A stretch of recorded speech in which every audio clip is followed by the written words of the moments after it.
ಸ್ನೇಹಿತರೆ, ಅಮೆಜಾನ್ ಪೆರು ಕಾಡು ಒಳಗಡೆ ಕಣ್ಮರೆ ಆಗಿರುವ ತುಂಬಾನೇ ಬೆಲೆ ಬಾಳುವಂತ ನಿಧಿಯನ್ನ ಹೊಂದಿರುವಂತಹ ಒಂದು ಹಳ್ಳಿಯನ್ನ ಕಂಡಿಡಿದು ಅದರಲ್ಲಿ ವಾಸ ಮಾಡುವಂತ ಪೆಡಿಂಗ್ಟನ್ ವಂಶಸ್ಥರ ಜೊತೆ ಪೆಡಿಂಗ್ಟನ್ ನ ಸೇರ್ಸೋದಕ್ಕೆ ಬ್ರೌನ್ ಫ್ಯಾಮಿಲಿ ಎಷ್ಟೊಂದು ಕಷ್ಟ ಪಡ್ತಾರೆ ಅನ್ನೋದನ್ನ ನೀವೇನಾದ್ರೂ ತಿಳ್ಕೊಬೇಕು ಅಂದ್ರೆ ತಪ್ಪದೆ ಈ ಮೂವಿನ ಕೊನೆ ತನಕ ನೋಡ್ಬೇಕು. ಅಂದಾಗೆ ಈ ಮೂವಿಯ ಹೆಸರು ಪೆಡಿಂಗ್ಟನ್ ಇನ್ ಪೆರು ಅಂತ.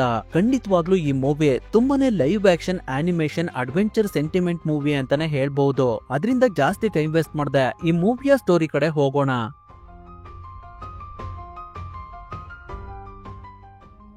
ಕತೆ ಶುರುವಾದಾಗ ಕೆಲವು ವರ್ಷಗಳ ಹಿಂದೆ ಪ್ಯಾಡಿಂಗ್ಟನ್ ತುಂಬಾನೇ ಚಿತ್ತಾಗಿರುವಾಗ ಒಂದು ಕಿತ್ಲೆ ಹಣ್ಣನ್ನ ನೋಡಿ ಅದನ್ನ ಕಿತ್ಕೊಂಡ್ ತಿನ್ನೋದಕ್ಕೆ ಅಂತ ಹೋಗ್ತಿರುತ್ತೆ. ಆದ್ರೆ ಆ ಹಣ್ಣಿನ ಮರ ಒಂದು ಪ್ರಪಥದ ತುದಿಯಲ್ಲಿರುತ್ತೆ. ಆದ್ರೂ ಕೂಡ ಪ್ಯಾಡಿಂಗ್ಟನ್ ತುಂಬಾನೇ ಧೈರ್ಯ ಮಾಡಿ ಆ ಹಣ್ಣನ್ನ ಕಿತ್ಕೊಳ್ಳೋದಕ್ಕೆ ಅಂತ ಆ ಮರದ ಮೇಲ್ಗಡೆ ಹೋಗುತ್ತೆ. ಅವಾಗ ಆ ಮರದ ಕೊಂಬೆ ಮುರಿದೋಗಿ ಪ್ಯಾಡಿಂಗ್ಟನ್ ಕೆಳಗಡೆ ಉಳ್ಕೊಂಡ್ ಬಂದು ಒಂದು ನದಿ ಒಳಗಡೆ ಬಿದ್ದೋಗುತ್ತೆ. ಆ ನದಿ ತುಂಬಾನೇ ಫೋರ್ಸ್ ಆಗರಿತಿರುತ್ತೆ. ಆದ್ರೆ ಅದೃಷ್ಟಕ್ಕೆ ಅದಕ್ಕೆ ಒಂದು ಮರದ ದಿಮ್ಮೆ ಸಿಗುತ್ತೆ. ಅದನ್ನ ಇಟ್ಕೊಂಡು ಆ ನದಿ ಒಳಗಡೆ ಪ್ಯಾಡಿಂಗ್ಟನ್ ತೇಲ್ಕೊಂಡು ಮುಂದೆ ಹೋಗ್ತಿರ್ಬೇಕಾದ್ರೆ ಸ್ವಲ್ಪ ದೂರದಲ್ಲಿ ಒಂದು ದೊಡ್ಡದಾಗಿರುವಂತ ಜಲಾಶಯ ಇರುತ್ತೆ. ಅದನ್ನ ನೋಡಿ ಪ್ಯಾಡಿಂಗ್ಟನ್ ತುಂಬಾನೇ ಭಯ ಪಡ್ಕೊಂಡು ನೀರ್ ಒಳಗಡೆ ಮುಳುಗೋಗ್ಬಿಡುತ್ತೆ. ಪ್ಯಾಡಿಂಗ್ಟನ್ ಇನ್ನೇನ್ ಸತ್ತೋಗುತ್ತೆ ಅಂತ ಅನ್ಕೊಳ್ಳೋಷ್ಟ್ರಲ್ಲಿ ಯಾರೋ ಬಂದು ಪ್ಯಾಡಿಂಗ್ಟನ್ ನ ನೀರ್ ಒಳಗಡೆಯಿಂದ ಮೇಲ್ಗಡೆ ಕರ್ಕೋತಾರೆ. ಅದು ಬೇರೆ ಯಾರು ಅಲ್ಲ, ಆಂಟ್ ಲೂಸಿ. ಅವರು ಪ್ಯಾಡಿಂಗ್ಟನ್ ಗೆ ನೀನು ಎಲ್ಲಿಂದ ಬಂದೆ, ಇನ್ಮೇಲೆ ನೀನು ಇಲ್ಲೇ ಇರಬಹುದು, ಮತ್ತೆ ನೀನೇನಾದ್ರೂ ಇದೇ ರೀತಿ ಕಳೆದೋದ್ರೆ ಜೋರಾಗಿ ಹೋಗು, ಆ ಸೌಂಡ್ ನ ಕೇಳಿಸ್ಕೊಂಡು ನಾನು ಕೂಡ ಕೂಗ್ತೀನಿ, ಅವಾಗ ನಿನ್ಗೆ ನಾನು ಎಲ್ಲಿದ್ದೀನಿ ಅನ್ನೋದು ಗೊತ್ತಾಗುತ್ತೆ ಅಂತ ಹೇಳ್ತಾರೆ. ಅದಕ್ಕೆ ಪ್ಯಾಡಿಂಗ್ಟನ್ ಕೂಡ ಒಪ್ಕೊಳ್ಳುತ್ತೆ. ಸ್ನೇಹಿತರೆ, ಇದಾದ್ಮೇಲೆ ಪ್ಯಾಡಿಂಗ್ಟನ್ ಲಂಡನ್ ಗೆ ಹೇಗ್ ಬಂತು, ಯಾಕೆ ಬಂತು ಅನ್ನೋದನ್ನ ನೀವೇನಾದ್ರೂ ತಿಳ್ಕೋಬೇಕು ಅಂದ್ರೆ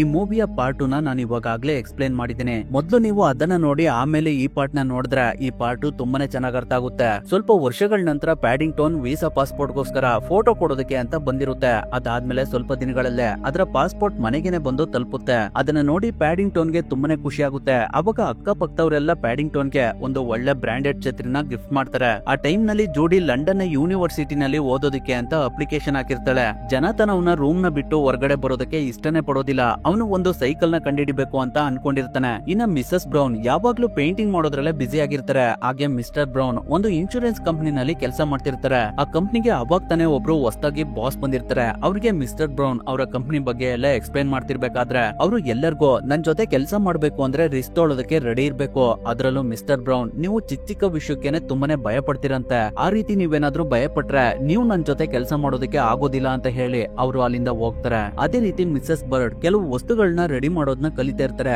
ಎಲ್ರು ಅವ್ರವ್ರ ಕೆಲಸದಲ್ಲಿ ಯಾವಾಗ್ಲೂ ಬಿಸಿ ಆಗಿರ್ತಾರೆ. ಅದರಿಂದ ಒಬ್ರು ಇನ್ನೊಬ್ರಿಗೆ ಟೈಮ್ ಕೊಡೋದಕ್ಕೆ ಆಗ್ತಾ ಇಲ್ಲ ಅಂತ ಪ್ಯಾಡಿಂಗ್ಟನ್ ಆಂಟ್ ಲೂಸಿಗೆ ಪತ್ರ ಬರೀತಾ ಇರುತ್ತೆ. ಅಷ್ಟರಲ್ಲಿ ಪ್ಯಾಡಿಂಗ್ಟನ್ ಗೆನೆ ಒಂದು ಲೆಟರ್ ಬಂದಿದೆ ಅಂತ ಮಿಸಸ್ ಬ್ರೌನ್ ತಂದು ಕೊಡ್ತಾರೆ. ಅದನ್ನ ರೆವರೆಂಡ್ ಮದರ್ ಬರ್ದಿರ್ತಾರೆ. ಅದ್ರಲ್ಲಿ ಅವರು ಆಂಟ್ ಲೂಸಿ ನಮ್ಮ ಆಶ್ರಮದಲ್ಲಿ ಇದುವರೆಗೂ ತುಂಬಾನೇ ಖುಷಿಯಿಂದ ಇದ್ರು, ಆದ್ರೆ ಇತ್ತೀಚೆಗೆ ಅವರು ತುಂಬಾನೇ ಬದಲಾಗಿದ್ದಾರೆ. ಯಾವಾಗ್ಲೂ ಅವರು ರೂಮ್ ನಲ್ಲಿ ಒಂಟಿಯಾಗಿರೋದಕ್ಕೆ ಇಷ್ಟಪಡ್ತಾರೆ. ಅವರಿಗೆ ನಿನ್ನ ನೆನಪು ತುಂಬಾನೇ ಕಾಡ್ತಿದೆ, ಅದರಿಂದ ಅವರ ಆರೋಗ್ಯ ಕೂಡ ಹದಗೆಡ್ತಿದೆ ಅಂತ ಬರ್ದಿರ್ತಾರೆ. ಅದರಿಂದ ಪ್ಯಾಡಿಂಗ್ಟನ್ ಮಿಸ್ಟರ್ ಬ್ರೌನ್ ಫ್ಯಾಮಿಲಿಗೆ ಆ ವಿಷಯನ ತಿಳಿಸುತ್ತೆ. ಅವಾಗ ಅವರು ಆಂಟ್ ಲೂಸಿ ನಿನ್ನನ್ನು ತುಂಬಾನೇ ಮಿಸ್ ಮಾಡ್ಕೊಳ್ತಿರ್ಬಹುದು, ಯಾಕೆ ನಾವೆಲ್ಲ ಒಂದ್ಸಲಿ ಅವ್ರು ಇರುವಂತ ಜಾಗಕ್ಕೆ ಹೋಗಿ ಅವರನ್ನ ಮೀಟ್ ಮಾಡಬಾರ್ದು ಅಂತ ಯೋಚನೆ ಮಾಡ್ತಿರ್ತಾರೆ. ಅದಕ್ಕೆ ಮಿಸ್ಟರ್ ಬ್ರೌನ್, ಏನೋ ನಾವು ಆ ಕಾಡ್ ಒಳಗಡೆ ಹೋಗಿ ಆಂಟ್ ಲೂಸಿನ ಮೀಟ್ ಮಾಡೋದಾ, ಇದು ತುಂಬಾನೇ ರಿಸ್ಕಿ ಕೆಲಸ ಅಂತ ಹೇಳ್ತಿರ್ಬೇಕಾದ್ರೆ ಅವನಿಗೆ ಅವರ ಬಾಸ್ ಹೇಳಿದ ಮಾತು ನೆನಪಾಗುತ್ತೆ. ಅದರಿಂದ ಮಿಸ್ಟರ್ ಬ್ರೌನ್ ಕೂಡ ಪೆರು ಕಾಡ್ ಒಳಗಡೆ ಹೋಗೋದಕ್ಕೆ ಒಪ್ಕೊಳ್ತಾರೆ. ನಂತರ ಆ ವಿಷಯನ ಪ್ಯಾಡಿಂಗ್ಟನ್ ಹೆನ್ರಿ ಬ್ರೌನ್ ಗೆ ತಿಳಿಸೋದಕ್ಕೆ ಅಂತ ಹೋದಾಗ ಅವರ ಶಾಪ್ ನಲ್ಲಿ ಒಂದು ವಿಚಿತ್ರವಾದ ಕರಡಿಯ ಮೂರ್ತಿ ಪ್ಯಾಡಿಂಗ್ಟನ್ ಗೆ ಕಾಣುತ್ತೆ. ಅದು ಏನು ಅಂತ ಪ್ಯಾಡಿಂಗ್ಟನ್ ಹೆನ್ರಿ ಬ್ರೌನ್ ಹತ್ರ ಕೇಳಿದಾಗ ಅವರು ಈ ಮೂರ್ತಿ ಪೆರು ನಾಗರಿಕತೆಯಲ್ಲಿ ತುಂಬಾನೇ ವಿಶೇಷವಾಗಿದೆ, ಇದು ಪೆರು ಕಾಡು ಒಳಗಡೆ ಕಂಡುಬರುತ್ತೆ ಅಂತ ಹೇಳ್ತಾರೆ. ಈಗಿರ್ಬೇಕಾದ್ರೆ ಆಂಟ್ ಲೂಸಿಗೆ ಪೆಡಿಂಗ್ಟನ್ ಬರ್ದಿರುವಂತ ಪತ್ರ ಸಿಗುತ್ತೆ. ಅದನ್ನ ನೋಡಿ ಅವರು ತುಂಬಾನೇ ಖುಷಿಯಿಂದ ಪೆಡಿಂಗ್ಟನ್ ನನ್ನನ್ನ ನೋಡೋದಕ್ಕೆ ಇಲ್ಲಿ ಬರ್ತಿದ್ದಾನೆ ಅಂತ ರೆವರೆಂಡ್ ಮದರ್ ಗೆ ತಿಳಿಸ್ತಾರೆ. ಅದರಿಂದ ಅವರೆಲ್ಲ ಪೆಡಿಂಗ್ಟನ್ ಪೆರು ಕಾಡಿಗೆ ಬರ್ತಾನೆ ಅಂತ ಹಾಡು ಹೇಳ್ಕೊಂಡು ತುಂಬಾನೇ ಖುಷಿ ಪಡ್ತಾ ಇರ್ತಾರೆ. ಅದೇ ಸಮಯದಲ್ಲಿ ಪೆಡಿಂಗ್ಟನ್ ಮಿಸ್ಟರ್ ಬ್ರೌನ್ ಫ್ಯಾಮಿಲಿ ಜೊತೆ ಫ್ಲೈಟ್ ನಲ್ಲಿ ಪೆರು ಕಾಡಿಗೆ ಬಂದು ತಲುಪುತ್ತೆ. ನಂತರ ಅವರೆಲ್ಲ ಒಂದು ವೆಹಿಕಲ್ ನಲ್ಲಿ ಪೆರು ಕಾಡ್ ಒಳಗಡೆ ಬರ್ತಾ ಇರ್ತಾರೆ. ಆ ಕಾಡ್ನ ನೋಡೋದಕ್ಕೆ ತುಂಬಾನೇ ಸುಂದರವಾಗಿರುತ್ತೆ. ಆ ಕಾಡ್ನ ನೋಡಿ ಪೆಡಿಂಗ್ಟನ್ ಗೆ ಸಖತ್ ಖುಷಿ ಆಗ್ತಿರುತ್ತೆ. ಸ್ವಲ್ಪ ಸಮಯದ ನಂತರ ಅವ್ರುಗಳು ಪೆರು ಕಾಡ್ ಒಳಗಡೆ ಇರುವಂತ ಹೋಮ್ ಫಾರ್ ರಿಟೈರ್ಡ್ ಬೇರ್ಸ್ ಅನ್ನೋ ಆಶ್ರಮಕ್ಕೆ ಬಂದು ತಲುಪ್ತಾರೆ. ಅವಾಗ ಪೆಡಿಂಗ್ಟನ್ ತುಂಬಾನೇ ಎಕ್ಸೈಟ್ಮೆಂಟ್ ಇಂದ ಆಂಟ್ ಲೂಸಿನ ನೋಡೋದಕ್ಕೆ ಅಂತ ಆಶ್ರಮದ ಒಳಗಡೆ ಓಡೋಗುತ್ತೆ. ಆದ್ರೆ ಆಂಟ್ ಲೂಸಿ ಅವರ ರೂಮ್ ಒಳಗಡೆ ಇರೋದಿಲ್ಲ. ಅದರಿಂದ ಎಲ್ಲರೂ ರೆವರೆಂಡ್ ಮದರ್ ಹತ್ರ ಹೋಗಿ ಆಂಟ್ ಲೂಸಿ ಎಲ್ಲಿ ಅಂತ ಕೇಳ್ತಾರೆ. ಅದಕ್ಕೆ ಅವರು ಆಂಟ್ ಲೂಸಿ ಯಾವಾಗ್ಲೂ ಒಂದು ವಸ್ತು ಬಗ್ಗೆ ರಿಸರ್ಚ್ ಮಾಡ್ತಿದ್ರು, ಮೋಸ್ಟ್ಲಿ ಅದನ್ನ ಅವರು ಹುಡ್ಕೊಂಡು ಹೋಗಿರಬಹುದು, ನಾವು ಎಲ್ಲಾ ಕಡೆ ಅವರನ್ನ ಹುಡುಕಿದ್ವಿ. ಅವಾಗ ನಮ್ಗೆ ಅವರ ಕನ್ನಡಕ ಮತ್ತೆ ಬ್ರೇಸ್ಲೆಟ್ ಸಿಕ್ತು. ಆದ್ರೆ ಅವರು ಎಲ್ಲೋದ್ರು ಅನ್ನೋದು ನಮ್ಗೆ ಯಾರಿಗೂ ಗೊತ್ತಾಗ್ಲಿಲ್ಲ ಅಂತ ಹೇಳ್ತಾರೆ. ಆಂಟ್ ಲೂಸಿ ಅವರ ಕನ್ನಡಕನ ನೋಡಿ ಪ್ಯಾಡಿಂಗ್ಟನ್ಗೆ ಆಂಟ್ ಲೂಸಿ ಅವರು ಯಾವ್ದೋ ಒಂದು ತೊಂದರೆಲಿದ್ದಾರೆ ಅನ್ನೋದು ಗೊತ್ತಾಗುತ್ತೆ. ಅದರಿಂದ ಪ್ಯಾಡಿಂಗ್ಟನ್ ಮಿಸ್ಟರ್ ಬ್ರೌನ್ಗೆ ಹೇಗಾದ್ರೂ ಮಾಡಿ ಆಂಟ್ ಲೂಸಿನ ನಾವು ಹುಡುಕ್ಲೇಬೇಕು ಅಂತ ಹೇಳುತ್ತೆ. ಅದಕ್ಕೆ ಮಿಸ್ಟರ್ ಬ್ರೌನ್ ಅಮೆಜಾನ್ ನ ಪೆರು ಕಾಡನ್ನ ನೋಡಿ ಇಷ್ಟೊಂದು ದೊಡ್ಡದಾಗಿರುವಂತ ಕಾಡಲ್ಲಿ ಆಂಟ್ ಲೂಸಿನ ಹೇಗ್ ಹುಡುಕೋದು ಅಂತ ಹೇಳ್ತಿರ್ತಾರೆ. ಅವಾಗ ರಿವರೆಂಡ್ ಮದರ್ ಅದ್ರ ಬಗ್ಗೆ ನಾಳೆ ಯೋಚನೆ ಮಾಡಿ, ಇವಾಗ ಎಲ್ರು ರೆಸ್ಟ್ ಮಾಡಿ ಅಂತ ಹೇಳ್ತಾರೆ. ಅವತ್ ರಾತ್ರಿ ಪ್ಯಾಡಿಂಗ್ಟನ್ ಆಂಟ್ ಲೂಸಿ ರೂಮ್ ಒಳಗಡೆ ಬಂದು ಏನಾದ್ರೂ ಸಿಗುತ್ತಾ ಅಂತ ನೋಡ್ತಿರ್ಬೇಕಾದ್ರೆ ಅಲ್ಲಿ ಒಂದು ಹಳೆದಾಗಿರುವಂತ ಮ್ಯಾಪ್ ಪ್ಯಾಡಿಂಗ್ಟನ್ಗೆ ಕಾಣುತ್ತೆ. ಅದರಿಂದ ನೆಕ್ಸ್ಟ್ ಡೇ ಪ್ಯಾಡಿಂಗ್ಟನ್ ಆ ಮ್ಯಾಪ್ ನ ತಗೊಂಡ್ ಬಂದು ಅದನ್ನ ಎಲ್ಲರಿಗೂ ತೋರಿಸಿ, ನನ್ ಪ್ರಕಾರ ಆಂಟ್ ಲೂಸಿ ಈ ಮ್ಯಾಪ್ ನಲ್ಲಿರುವಂತ ರೂಮಿ ರಾಕ್ ಜಾಗದ ಹತ್ರ ಹೋಗಿರಬಹುದು. ನಾವೆಲ್ಲ ಅಲ್ಲಿಗೆ ಹೋದ್ರೆ ಖಂಡಿತವಾಗ್ಲೂ ಆಂಟ್ ಲೂಸಿ ನಮಗ್ ಸಿಗಬಹುದು. ಈ ಮ್ಯಾಪ್ ನನ್ಗೆ ಆಂಟ್ ಲೂಸಿ ರೂಮ್ ಒಳಗಡೆ ಸಿಕ್ತು ಅಂತ ಹೇಳುತ್ತೆ. ಆ ಮ್ಯಾಪ್ ನ ರಿವರೆಂಡ್ ಮದರ್ ನೋಡಿ, ರೂಮಿ ರಾಕ್ ಅಂದ್ರೆ ಪೆರು ಕಾಡೊಳಗಡೆ ಇರುವಂತ ಪುರಾತನ ಕಾಲದ ಪವಿತ್ರವಾದ ಕಲ್ಲು. ಇದೇ ನಮ್ಗೆ ಆಂಟ್ ಲೂಸಿನ ಹುಡ್ಕೋದಕ್ಕೆ ಸಿಕ್ಕಿರುವಂತ ಸುಳಿವು. ಆದ್ರೆ ಆ ಜಾಗಕ್ಕೆ ಹೋಗ್ಬೇಕು ಅಂದ್ರೆ ತುಂಬಾನೇ ಕಷ್ಟ, ಯಾಕಂದ್ರೆ ಅಲ್ಲಿ ವಿಚಿತ್ರವಾದಂತ ಕೆಲವು ಕಾಡಿನ ಆತ್ಮಗಳಿದಾವೆ ಅಂತ ಹೇಳ್ತಾರೆ. ಅದನ್ನ ಕೇಳಿ ಪ್ಯಾಡಿಂಗ್ಟನ್ ಮಿಸ್ಟರ್ ಬ್ರೌನ್ ಫ್ಯಾಮಿಲಿಗೆ, ನಿಮ್ಗಳಿಗೆ ಅಲ್ಲಿಗೆ ಬರೋದಕ್ಕೆ ಇಷ್ಟ ಇಲ್ಲ ಅಂದ್ರೆ ನಾನು ಒಬ್ನೇ ರೂಮಿ ರಾಕ್ ಹತ್ರ ಹೋಗ್ತೀನಿ ಅಂತ ಹೇಳುತ್ತೆ. ಅದಕ್ಕೆ ಮಿಸ್ಟರ್ ಬ್ರೌನ್, ನಾವ್ ಯಾವಾಗ್ಲೂ ನಿನ್ನ ಕಷ್ಟದಲ್ಲಿ ಜೊತೆಯಾಗಿರ್ತೀವಿ ಪ್ಯಾಡಿಂಗ್ಟನ್ ಅಂತ ಹೇಳ್ತಾರೆ. ಅದರಿಂದ ಎಲ್ರು ಆಂಟ್ ಲೂಸಿನ ಹುಡ್ಕೋದಕ್ಕೆ ಅಂತ ರೂಮಿ ರಾಕ್ ಜಾಗದ ಹತ್ರ ಹೋಗೋದಕ್ಕೆ ಅಂತ ಹೊರಡ್ತಾರೆ. ಅವಾಗ ರಿವರೆಂಡ್ ಮದರ್ ಮಿಸ್ಟರ್ ಬ್ರೌನ್ಗೆ $1 ನ ಕೊಟ್ಟು, ಇದು ಕಾಡಿನ ದೇವತೆ, ಇದು ನೀವು ಟ್ರಾವೆಲ್ ಮಾಡ್ತಿರ್ಬೇಕಾದ್ರೆ ನಿಮ್ಮನ್ನ ರಕ್ಷಣೆ ಮಾಡುತ್ತೆ ಅಂತ ಹೇಳ್ತಾರೆ. ನಂತರ ಎಲ್ರು ರೂಮಿ ರಾಕ್ ಜಾಗದ ಹತ್ರ ಹೋಗೋದಕ್ಕೆ ಯಾವ್ದಾದ್ರು ಬೋಟ್ ಸಿಗುತ್ತಾ ಅಂತ ನೋಡೋದಕ್ ಬರ್ತಾರೆ. ಅವಾಗ ಅಲ್ಲಿಗೆ ಒಂದು ಬೋಟ್ ಬರುತ್ತೆ. ಅದ್ರ ಓನರ್ ಹೆಸರು ಹಂಟರ್ ಕಬೋಟ್ ಅಂತ. ಅವನಿಗೆ ಒಬ್ಳು ಮಗಳು ಕೂಡ ಇರ್ತಾಳೆ, ಅವಳ ಹೆಸರು ಹ್ಯಾರಿಸ್ ಅಂತ. ಅವ್ರ ಹತ್ರ ಪ್ಯಾಡಿಂಗ್ಟನ್ ನಮ್ಗೆ ಈ ಬೋಟ್ ಬಾಡಿಗೆ ಸಿಗುತ್ತಾ ಅಂತ ಕೇಳುತ್ತೆ. ಅದಕ್ಕೆ ಹಂಟರ್, ಖಂಡಿತವಾಗ್ಲೂ ಸಿಗುತ್ತೆ, ನಾವ್ ನಿಮ್ಗೆ ಈ ನದಿಯಲ್ಲಿರುವಂತ ಡಾಲ್ಫಿನ್, ಪೆರೋನ ಹಾಗೆ ನೀರೊಳಗಡೆ ಇರುವಂತ ಜೀವಿಗಳನ್ನೆಲ್ಲ ತೋರಿಸ್ತೀವಿ ಅಂತ ಹೇಳ್ತಾರೆ. ಅದಕ್ಕೆ ಪ್ಯಾಡಿಂಗ್ಟನ್, ನಮ್ಗೆ ಅದೆಲ್ಲ ಬೇಡ, ನಾವು ಒಂದು ಜಾಗಕ್ಕೆ ಹೋಗ್ಬೇಕು, ಅದ್ರ ಹೆಸರು ರೂಮಿ ರಾಕ್ ಅಂತ ಹೇಳುತ್ತೆ. ಆ ಹೆಸರನ್ನ ಕೇಳಿ ಹ್ಯಾರಿಸ್, ದಯವಿಟ್ಟು ಕ್ಷಮಿಸಿ, ನಾವ್ ಅಲ್ಲಿಗೆ ಹೋಗೋದಿಲ್ಲ, ಅದನ್ನ ಬಿಟ್ಟು ಬೇರೆ ಯಾವ ಜಾಗ ಬೇಕಾದ್ರೂ ಹೇಳಿ ತೋರಿಸ್ತೀವಿ ಅಂತ ಹೇಳ್ತಾಳೆ. ಅವಾಗ ಪ್ಯಾಡಿಂಗ್ಟನ್ ಅವ್ರ ಹತ್ರ, ಇದು ನಮ್ಗೆ ತುಂಬಾನೇ ಎಮರ್ಜೆನ್ಸಿ, ನನ್ನ ಆಂಟ್ ಲೂಸಿ ಕಾಣಿಯಾಗಿದ್ದಾರೆ, ನಾವೆಲ್ಲ ಅವರ ಫ್ಯಾಮಿಲಿ, ದಯವಿಟ್ಟು ನಮ್ಗೆ ಆಂಟ್ ಲೂಸಿನ ಹುಡ್ಕೋದಕ್ಕೆ ಸಹಾಯ ಮಾಡಿ ಅಂತ ರಿಕ್ವೆಸ್ಟ್ ಮಾಡ್ಕೊಳುತ್ತೆ. ಅದರಿಂದ ಹಂಟರ್ ಮತ್ತೆ ಅವನ ಮಗಳು ರೂಮಿ ರಾಕ್ ಜಾಗದ ಹತ್ರ ಹೋಗೋದಕ್ಕೆ ಒಪ್ಕೊಳ್ತಾರೆ. ನಂತರ ಅವರೆಲ್ಲ ನದಿಯಲ್ಲಿ ಹೋಗ್ತಿರ್ಬೇಕಾದ್ರೆ ಮಿಸ್ಟರ್ ಬ್ರೌನ್ ಅವನ ಮಗಳಿಗೆ, ಜೋಡಿ ನನ್ ಫೋಟೋನ ತೆಗಿ, ನಾನು ಎಷ್ಟೊಂದು ರಿಸ್ಕ್ ತಗೊಳ್ತೀನಿ ಅಂತ ನನ್ನ ಬಾಸಿಗೆ ಗೊತ್ತಾಗ್ಬೇಕು ಅಂತ ಹೇಳಿ ಫೋಟೋ ತೆಗೆಸ್ಕೊಳ್ತಾ ಇರ್ತಾರೆ. ಆ ಬೋಟು ತುಂಬಾನೇ ಸುಂದರವಾಗಿರುತ್ತೆ. ಅದ್ರೊಳಗಡೆ ಹಂಟರ್ ಫ್ಯಾಮಿಲಿಯ ಕೆಲವು ಫೋಟೋಸ್ ಗಳಿರ್ತವೆ. ಅದರಲ್ಲಿ ಹಂಟರ್ ನ ತಂದೆ, ಅಜ್ಜ, ಮುತ್ತಾತ ಎಲ್ಲರ ಫೋಟೋ ಇರುತ್ತೆ. ಹಾಗೆ ಅವರ ಫ್ಯಾಮಿಲಿಯ ಟ್ಯಾಟೋ ಫೋಟೋ ಕೂಡ ಇರುತ್ತೆ. ನಂತರ ಮಿಸ್ ಬರ್ಡ್ಗೆ ಪ್ಯಾಡಿಂಗ್ಟನ್ ಕಾಲ್ ಮಾಡಿ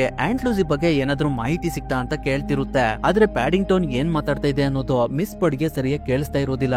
ಅದರಿಂದ ಅವರು ರಿವರೆಂಡ್ ಮದರ್ಗೆ, ಈ ಟೆಲಿಫೋನ್ ನ ವೈರು ಲೂಸ್ ಕನೆಕ್ಷನ್ ಆಗಿರ್ಬೇಕು, ಸ್ವಲ್ಪ ಚೆಕ್ ಮಾಡಿ ಅಂತ ಹೇಳ್ತಿರ್ತಾರೆ. ಅದಾದ್ಮೇಲೆ ರಾತ್ರಿ ಆಗುತ್ತೆ. ಆ ಸಮಯದಲ್ಲಿ ಎಲ್ರು ಬೋಟ್ ಒಳಗಡೆ ಕೂತ್ಕೊಂಡು ಡಿನ್ನರ್ ಮಾಡ್ತಿರ್ಬೇಕಾದ್ರೆ ಹಂಟರ್ಗೆ ಪೆಡಿಂಗ್ಟನ್ ಕೈಯಲ್ಲಿ ಇದ್ದಂತ ಆಂಟ್ ಲೂಸಿ ಅವರ ಬ್ರೇಸ್ಲೆಟ್ ಕಾಣುತ್ತೆ. ಅದರಿಂದ ಅವನು ಪೆಡಿಂಗ್ಟನ್ಗೆ, ನಿಮ್ಮ ಆಂಟ್ ಲೂಸಿ ರೂಮಿ ರಾಕ್ಗೆ ಯಾಕೆ ಹೋದ್ರು ಅಂತ ಕೇಳ್ತಾನೆ. ಅದಕ್ಕೆ ಪೆಡಿಂಗ್ಟನ್, ಅದು ನಮ್ಗೆ ಸರಿಯಾಗಿ ಗೊತ್ತಿಲ್ಲ, ಆದ್ರೆ ಮದರ್ ಹೇಳ್ತಿದ್ರು ಅವರು ಏನೋ ಒಂದು ವಸ್ತುನ ಹುಡ್ಕಕ್ ಹೋಗಿದ್ದಾರೆ ಅಂತ, ಆದ್ರೆ ಅದು ಏನು ಅಂತ ನಮಗ್ ಸರಿಯಾಗಿ ಗೊತ್ತಿಲ್ಲ ಅಂತ ಹೇಳುತ್ತೆ. ಅದಕ್ಕೆ ಹಂಟರ್, ಇಲ್ಲಿನ ಕಥೆಯ ಪ್ರಕಾರ ಒಂದು ಪುರಾತನ ನಗರ ಆ ಜಾಗದಲ್ಲಿ ಕಣ್ಮರೆಯಾಗಿದೆ, ಯಾಕಂದ್ರೆ ಒಬ್ಬ ಸ್ಪ್ಯಾನಿಷ್ ಆಕ್ರಮಣಕಾರಿ ವ್ಯಕ್ತಿಯೊಬ್ಬ ಈ ಜಾಗಕ್ಕೆ ಬಂದು ಪೆರುನಲ್ಲಿದ್ದಂತ ನಿಧಿಯೆಲ್ಲ ತಗೊಂಡು ಸ್ಪಿರಿಟಿವ್ಸ್ ಕೈಗಳಿಗೆ ಕೊಡ್ತಾನೆ. ಆ ನಿಧಿಯಲ್ಲಿರುವಂತ ಚಿನ್ನ ತುಂಬಾನೇ ಬೆಲೆ ಬಾಳುತ್ತೆ. ಸ್ಪಿರಿಟಿವ್ಸ್ ಅಂದ್ರೆ ಕಾಡಿನ ಆತ್ಮಗಳಂತ ಕರೀತಾರೆ. ಅವು ಆ ವ್ಯಕ್ತಿಗೆ ಈ ಕಾಡಲ್ಲಿ ಆ ನಿಧಿ ಶಾಶ್ವತವಾಗಿ ಯಾವಾಗ್ಲೂ ಸುರಕ್ಷಿತವಾಗಿರುತ್ತೆ ಅಂತ ಭರವಸೆ ಕೊಡ್ತವೆ. ಆ ನಿಧಿ ಇವಾಗ ಎಲ್ಡರಡೋ ಅನ್ನೋ ಜಾಗದಲ್ಲಿದೆ ಅಂತ ಹೇಳ್ತಾನೆ. ಅದಕ್ಕೆ ಮಿಸ್ಸಸ್ ಬ್ರೌನ್, ಹಾಗಾದ್ರೆ ಆಂಟ್ ಲೂಸಿ ಕೂಡ ಎಲ್ಡರಡೋ ಜಾಗನ ಹುಡ್ಕೊಂಡು ಹೋಗಿದಾರ ಅಂತ ಕೇಳ್ತಾಳೆ. ಅವಾಗ ಮಿಸ್ಟರ್ ಬ್ರೌನ್, ಇದನ್ನೆಲ್ಲ ನಂಬೇಡಿ,